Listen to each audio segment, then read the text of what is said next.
do you say? It's your boy Stevie G coming at you with another episode of the Seamless Garage Daily Podcast. This one's going to be a little interesting. This one's something that's been debated for a long time in the mechanic and technician field.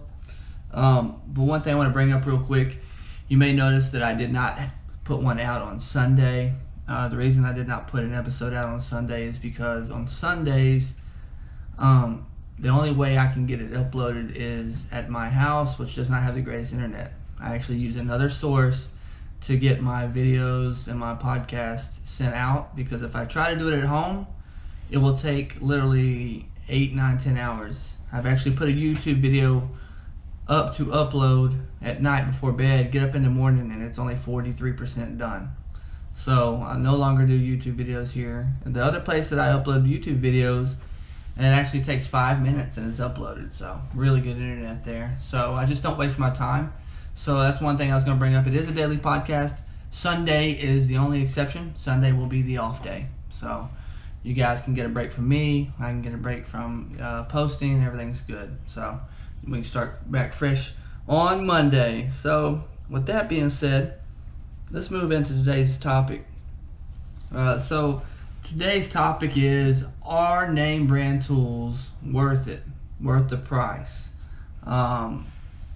This is an age-long debate. Like I said, it's been going on a long time. I know plenty of people that are on either side of it. So I know some people that will judge you off of which ones you have to determine whether you're really a mechanic or not. And I don't agree with that either.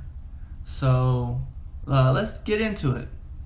Before I get into the topics, tell me what you think. Right before I get in here, stop the video if you're watching on YouTube, or stop the podcast if you got a chance. Send me your info and what you think before I even get into it. Before we give you the info, what do you think? Do you think they're worth it or not? Or what do you use? If you're a mechanic or technician already, or you work on cars, what do you use? Do you use name brand, or do you go to places like Harbor Freight and stuff like that, Northern Tool, this and that, which aren't name brand? Okay, let's go ahead and make the distinction there. When I mean name brand, I mean the tool trucks. I mean Matco, Mac Tools, Snap-on. Those are the brands that I'm talking about. Also, like you can throw in there Milwaukee. You can throw in there Ingersoll Rand, and those little one-off ones. But those are all going to be on the tool truck. So that's the kind of stuff I'm talking about. Tools that you can get on the tool truck, whether it be Matco brand or the stuff that they also put on the tool truck that mechanics use, that are known for being used in the professional field of working on cars, manufacturing, or automotive repair. That's what I'm trying to say. So let's get into it. Let's go ahead and get into it. So there's a few things to consider. We'll just go down the little bullet list I got here. First thing is quality of materials used. Okay.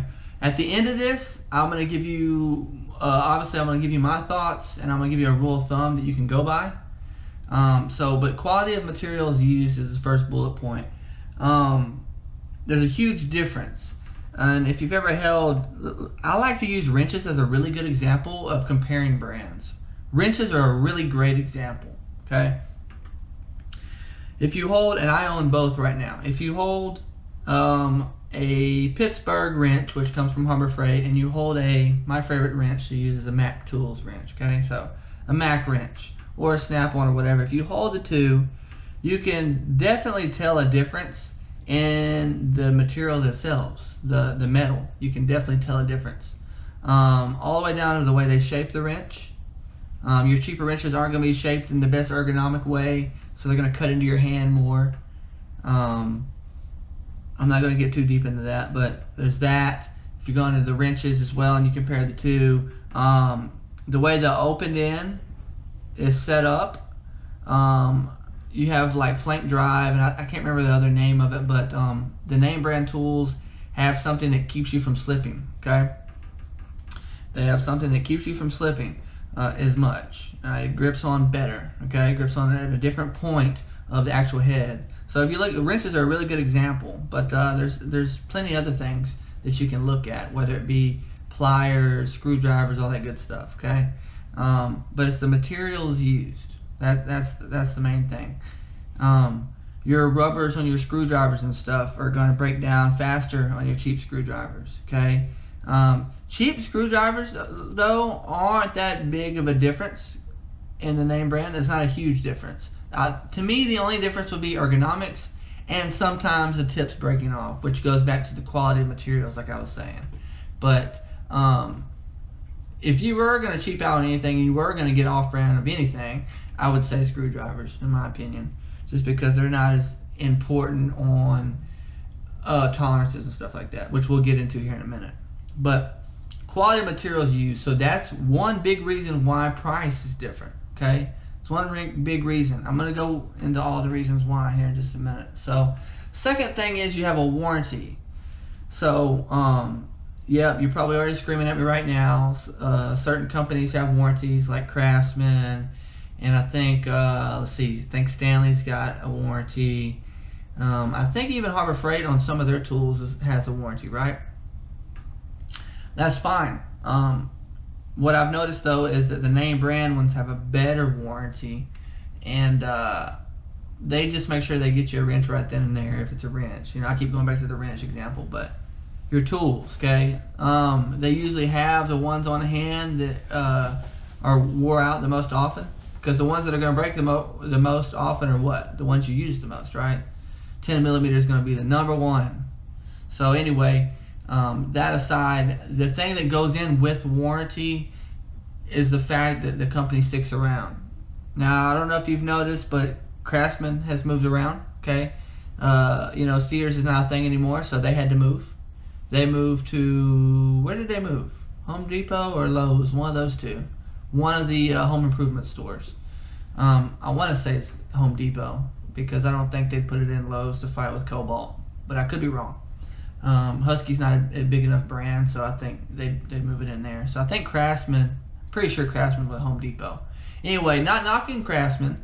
They've had one of the greatest warranties when you go with a different brand other than the tool trucks. But the fact that Matco, Snap-on, and all of them have been around for years, and the trucks are going to keep coming to you, you don't have that issue, okay? You don't have to drive to the store and get your warranty. And by the way, if you went into Craftsman, to Sears to get your Craftsman tools warranted, you better not go in there in your uniform. You better not go in there in your shop apparel, because if you do, they're not going to warranty it, because they don't warranty it for professional use.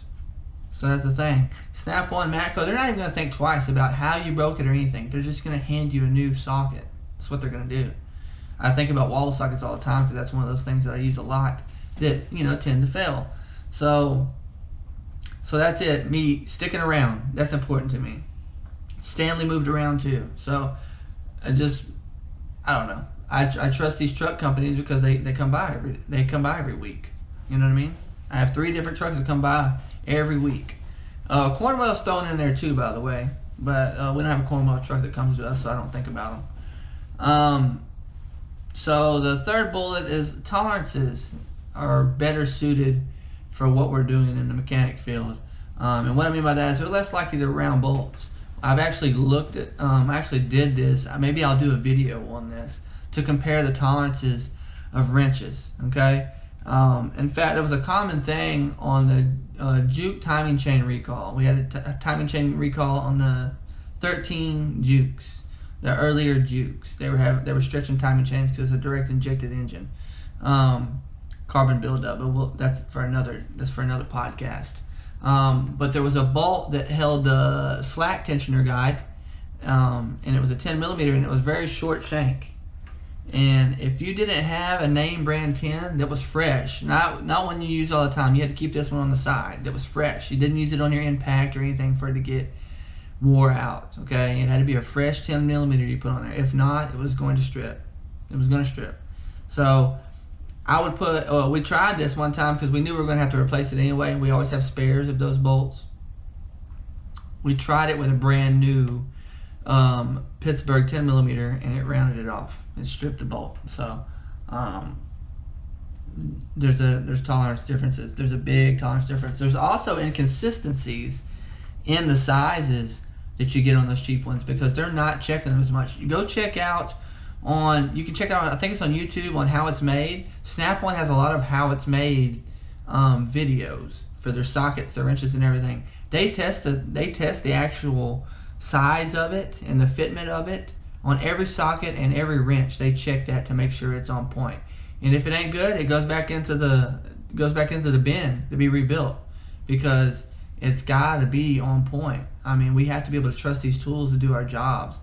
If you've never had to repair something that had a rounded or stripped off bolt, wait till you have to do it. That's one of those pain in the butts. In fact, I'm going to write that down right now. I'm going to make a video about doing that kind of stuff, and the stuff you're going to run into as a new tag. So I'm going to go ahead and put that down so I can make that video for you guys. Anyway, that way I don't forget like I did last episode. So back to what I was saying, tolerance is very important. So we'll get that one out of the way. So the other one is the power tools are very, very better. Very better. Why can't I speak tonight? They're very... they're much better. Sorry, I can't speak tonight. Power tools are much better. That's how I have it typed, but I wanted to say very for some reason. The power tools are much better. They're leaps and bounds better. Snap-ons, Matco, and Macs themselves. But Mac, they like to promote Milwaukee too, which I think is the greatest power tool company, in my opinion. I've got one Milwaukee, and then the rest of my power tools are Matco on my electric power tools, my cordless power tools.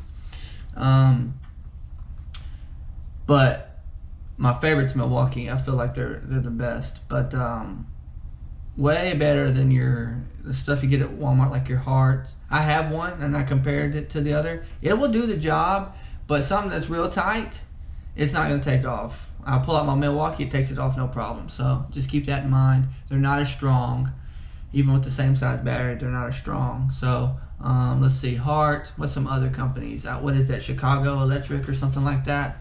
But anyway, the big trucks and Milwaukee, that's where you need to be going, okay, if you're going to get a power tool. Well, that's electric power tools. If we go into pneumatic power tools, it's the same story. You need name brand. If you're not going to go with those truck brands, Ingersoll Rand is going to be your best bet as well, because Ingersoll Rand actually used to make the Matco air tools, and you can actually save a lot of money if you got just straight up cash and you don't want a tool bill.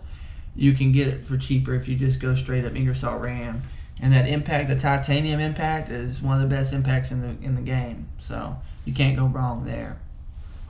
But what we're trying to determine is whether it's worth it or not. Definitely worth it on the power tools. Definitely worth it. You're going to use those day in and day out. So you might as well get the best. Something you're going to be able to trust. Okay? You don't want something that you're going to have to pull out your wrench to break loose anyway because it's not strong enough. Because that's a waste of time. You're trying to be efficient, right? We talked about this in the last episode. You're trying to be as efficient as you can. So if you haven't caught that episode, you need to check that out, because I give you 5 different ways that you can improve your efficiency and how to make more money as a mechanic or technician. They're going to improve your efficiency significantly. You're going to see several hours extra a week, you know, if you employ those tips that I give you in the previous episode.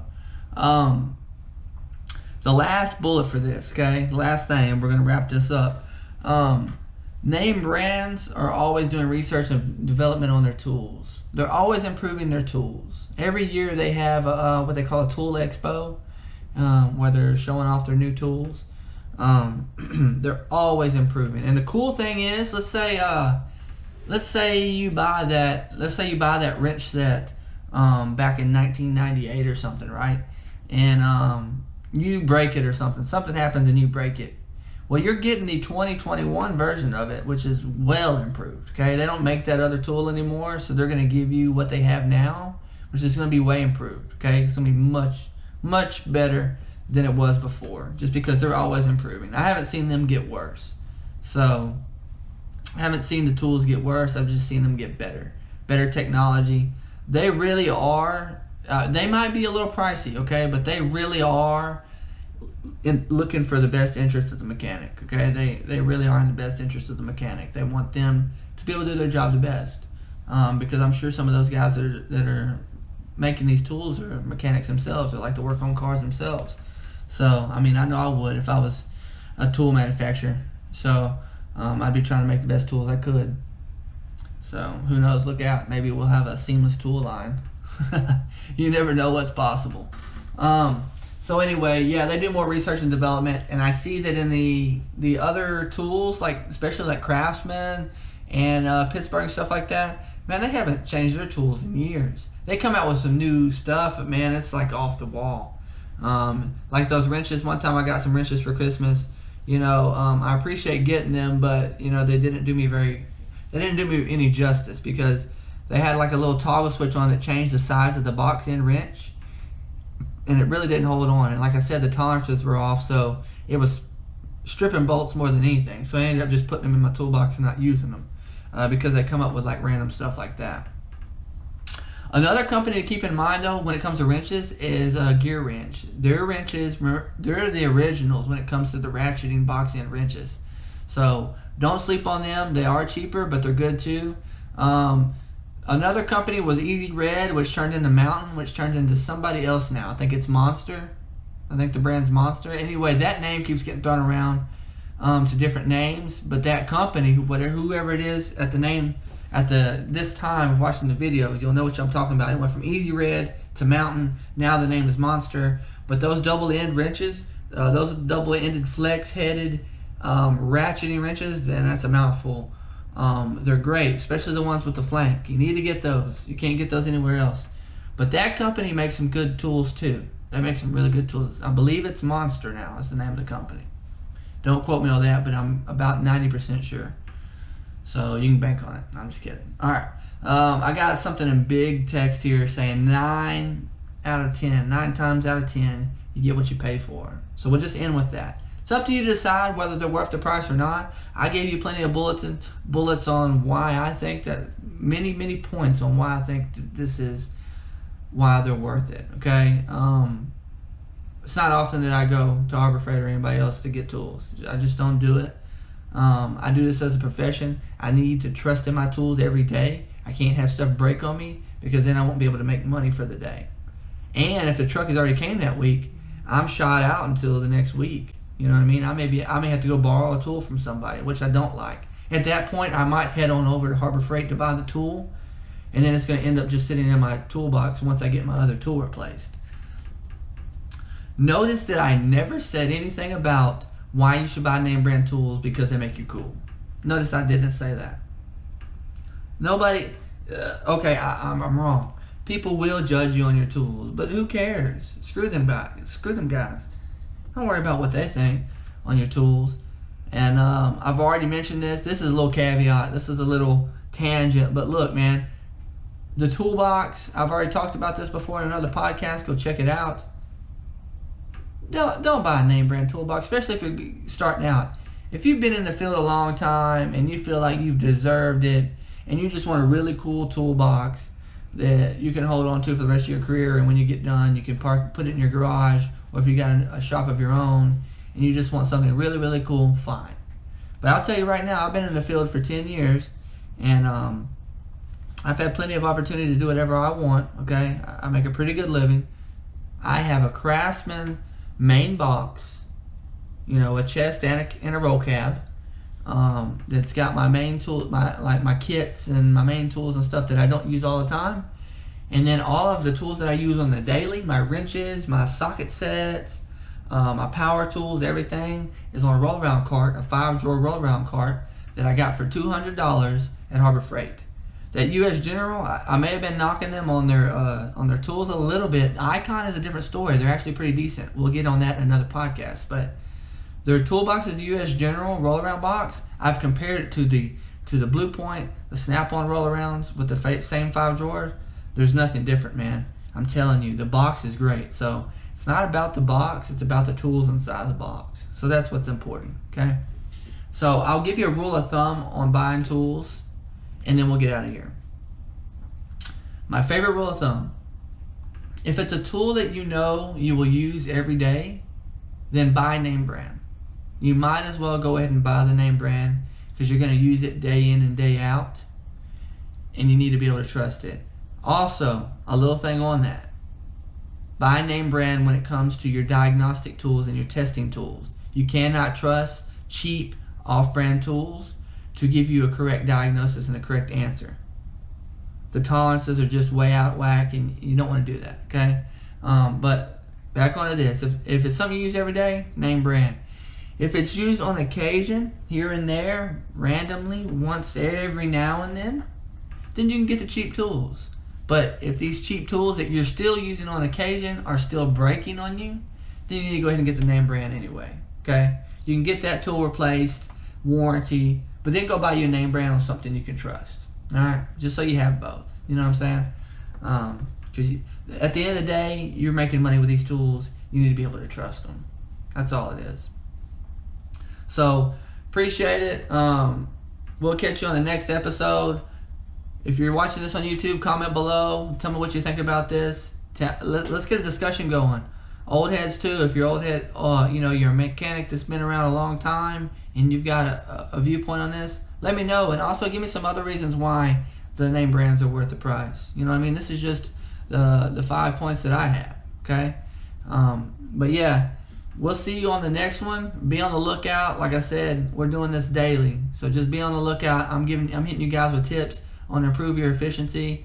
And if it isn't about technicians and mechanics, it's about cars. It's about buying cars. I'm giving tips on everything car related and automotive related. So please be on the lookout. Follow, subscribe, whatever you got to do to make sure that when I drop something, you get it. You're the first one to get it. So we'll see you on the next one. I'm out. Later.